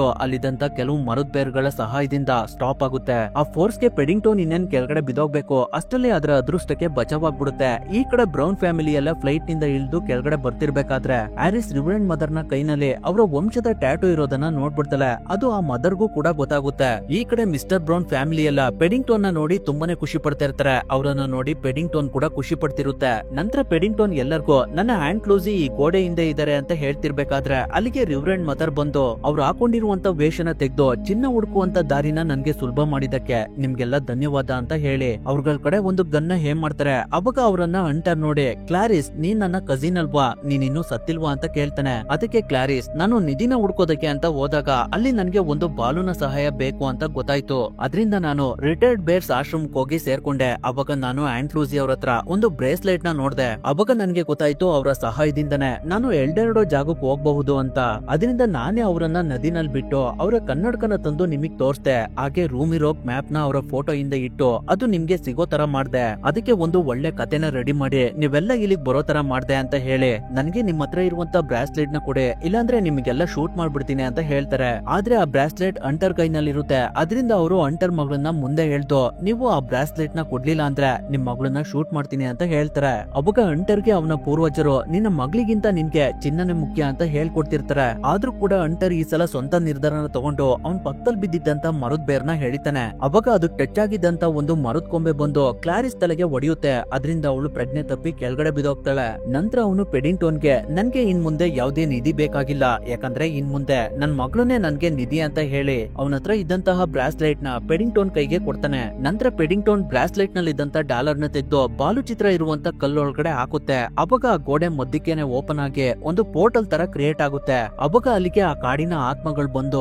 ಅವರನ್ನ ಒಳಗಡೆ ಕರ್ಕೊಂಡು ಹೋಗ್ತವೆ. ಅದ್ರೊಳಗಡೆ ತುಂಬಾನೇ ಕಿತ್ಲೆ ಹಣ್ಣಿನ ಮರಗಳಿರ್ತವೆ. ಹಾಗೆ ತುಂಬಾನೇ ಸುಂದರವಾಗಿರುವಂತ ಪ್ರಕೃತಿ ಇರುತ್ತೆ. ಅದರ ಮಧ್ಯದಲ್ಲಿ ಒಂದು ಹಳ್ಳಿ ಇರುತ್ತೆ. ಅದ್ರ ಹತ್ರ ಎಲ್ರು ಹೋಗ್ತಿರ್ಬೇಕಾದ್ರೆ ಅವ್ರ ಮುಂದೆ ಆ ಕಾಡಿನ ಆತ್ಮಗಳು ಬಂದು ಅವರ ನಿಜವಾದ ರೂಪನ ತೋರ್ಸ್ತವೆ. ಅಂದ್ರೆ ಸ್ನೇಹಿತರೆ, ಆ ಕಾಡಿನ ಆತ್ಮಗಳು ಬೇರೆ ಯಾರು ಅಲ್ಲ, ಅಲ್ಲಿನ ಬಾಲುಗಳೇ ಆ ರೀತಿ ವೇಷ ಹಾಕೊಂಡು ಅವರ ಹಳ್ಳಿನ ಕಾಯ್ತಾ ಇರ್ತವೆ. ನಂತರ ಪೆಡಿಂಗ್ಟೋನ್ ತುಂಬಾನೇ ಖುಷಿಯಿಂದ ಓಡ್ ಬಂದು ಆಂಟ್ಲೂಸಿನ ತಪ್ಕೊಂಡು ಅವ್ರಿಗೆ ಅವರ ಕನ್ನಡಕನ ಕೊಡುತ್ತೆ. ಅವಾಗ ಆಂಟ್ಲೂಸಿ ಪೆಡಿಂಗ್ಟೋನ್ಗೆ ಒಂದು ಸತ್ಯನೇ ಹೇಳುತ್ತೆ. ಅದೇನಂದ್ರೆ ಅಲ್ಲಿರುವಂತ ಕರಡಿಗಳೆಲ್ಲ ಪೆಡಿಂಗ್ಟೋನ್ ನ ವಂಶಸ್ಥರು ಅಂತ. ಅಂದ್ರೆ ಪೆಡಿಂಗ್ಟೋನ್ ಮತ್ತೆ ಅದರ ತಂದೆ ತಾಯಿ ಅಲ್ಲೇ ವಾಸ ಮಾಡ್ತಿರ್ತಾರೆ. ಪೆಡಿಂಗ್ಟೋನ್ ತಂದೆ ತಾಯಿ ಸತ್ ಮೇಲೆ ಪೆಡಿಂಗ್ಟೋನ್ ಮಿಸ್ ಆಗಿ ನನ್ ಕೈ ಸಿಕ್ತು. ನಂತರ ನಾನು ಅದನ್ನ ಲಂಡನ್ ಕಳಿಸ್ತೆ ಅಂತ ಹೇಳ್ತಾರೆ. ಆ ವಿಷಯನ ಕೇಳಿ ಪೆಡಿಂಗ್ಟೋನ್ಗೆ ತುಂಬಾನೇ ಖುಷಿ ಆಗುತ್ತೆ, ನಾನು ಅನಾಥ ಅಲ್ಲ ಅಂತ. ಅದರಿಂದ ಅದು ಅಲ್ಲಿದ್ದಂತ ಕರಡಿಗಳ ಜೊತೆ ಸೇರ್ಕೊಂಡು ಅದರ ಭಾಷೆನಲ್ಲಿ ಮಾತಾಡ್ತಾ ಇರುತ್ತೆ. ನಂತರ ಪೆಡಿಂಗ್ಟೋನ್ ಅಲ್ಲಿದ್ದಂತ ಕರಡಿಗಳಿಗೆಲ್ಲ ಮಾಮ್ಲಿ ಜ್ಯೂಸ್ ಅನ್ನ ಹೇಗ್ ರೆಡಿ ಮಾಡೋದು ಅಂತ ತೋರ್ಸ್ಕೊಡ್ತಿರುತ್ತೆ. ಆ ಸಮಯದಲ್ಲಿ ಮಿಸ್ಟರ್ ಬ್ರೌನ್ ಫ್ಯಾಮಿಲಿ ಎಲ್ಲ ಪೆಡಿಂಗ್ಟೋನ್ ಅದರ ಫ್ಯಾಮಿಲಿ ಜೊತೆ ಸೇರ್ಕೊಂಡಾಯ್ತು, ಇನ್ಮೇಲೆ ಅದು ನಮ್ ಜೊತೆ ಬರೋದಿಲ್ಲ ಅಂತ ತುಂಬಾನೇ ದುಃಖ ಪಡ್ತಿರ್ತಾರೆ. Missus brown ಗಂತೂ ಹಳೆದೆಲ್ಲ ನೆನಪಾಗ್ತಿರುತ್ತೆ. ಅವಾಗ ಅಲ್ಲಿಗೆ ಪೆಡಿಂಗ್ಟೋನ್ ಬಂದು ಅವ್ರಿಗೆ ಮಾಮ್ಲಿ ಜ್ಯೂಸ್ ಅನ್ನ ಕೊಟ್ಟು ನಿಮ್ಗಳಿಗೆ ಏನೋ ಅಭ್ಯಂತರ ಇಲ್ಲ ಅಂದ್ರೆ ಇನ್ ಮುಂದೆ ನಾನು ಕೂಡ ನಿಮ್ಗಳ ಜೊತೆ ನಿಮ್ ಮನೆಯಲ್ಲೇ ಇರ್ಬೋದಾ ಅಂತ ಕೇಳುತ್ತೆ. ಅದನ್ನ ಕೇಳಿ ಬ್ರೌನ್ ಫ್ಯಾಮಿಲಿಗೆ ಅಂತೂ ತುಂಬಾನೇ ಖುಷಿ ಆಗ್ತಿರುತ್ತೆ. ಅವಾಗ ಪೆಡಿಂಗ್ಟೋನ್ ನನ್ಗೆ ಇಲ್ಲಿರೋರೆಲ್ಲ ವಂಶಸ್ಥರು ಇರ್ಬೋದು, ಆದ್ರೆ ನೀವುಗಳು ನನ್ನ ಫ್ಯಾಮಿಲಿ, ಸತ್ರು ನಿಮ್ಗಳ ಜೊತೆನೆ ಸಾಯ್ತೀನಿ ಅಂತ ಹೇಳುತ್ತೆ. ಅಲ್ಲಿಗೆ ಈ ಮೂವಿ ಎಂಡ್ ಆಗುತ್ತೆ.